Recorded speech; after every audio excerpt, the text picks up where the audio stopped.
Dear colleagues, when there is a massacre, first of all, most of us don't know what to say. We're sad, we're frightened, and then as time passes, we start thinking. And it's true that this attack in Norway, it was a targeted attack. It was targeted at young people, at these young social democrats who were defending a very clear and strong idea of multicultural solidarity. There were young people who had gathered together to promote this idea.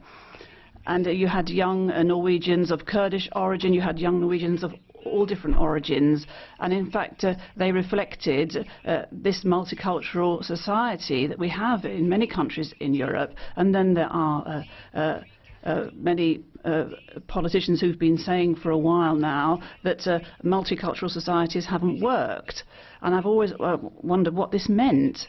Does it mean that you're going to send back all those who aren't real Norwegians or real Finns or originally Dutch or real French or real Swedes, real Italians? Are you going to send them back where? And it's that sort of speech, it's those words which create this breeding ground for hatred. So you're not seeing reality as something which is now our reality. When we say that we're defending European realities, when we talk about defending European values, when we talk about defending European citizens, that means, in clear French, that means defending the multicultural identity that we have in Europe today, because that is the reality in Europe.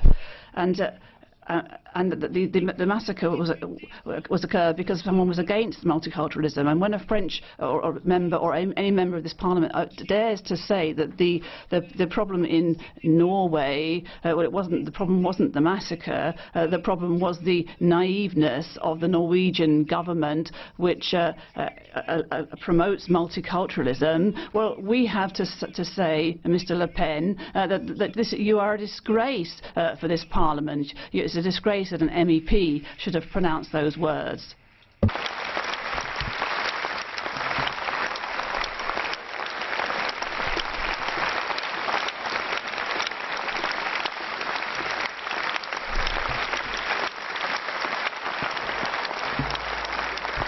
Et je voudrais dire, and I'd like to say to all true Europeans that if we've gone too far in our speeches, if we've uttered these dreadful phrases, these untenable phrases, and if we've put across the idea that Europe is not going to be an open society, it's not going to be a multicultural society, if we've said that, if we let that drop, then we are creating this breeding ground for those people who perform these dreadful acts. There is intellectual responsibility for when these things happen, because we create the sort of climate, as Guy Verhofstadt said, we create the sort of atmosphere where madmen can then act in this way.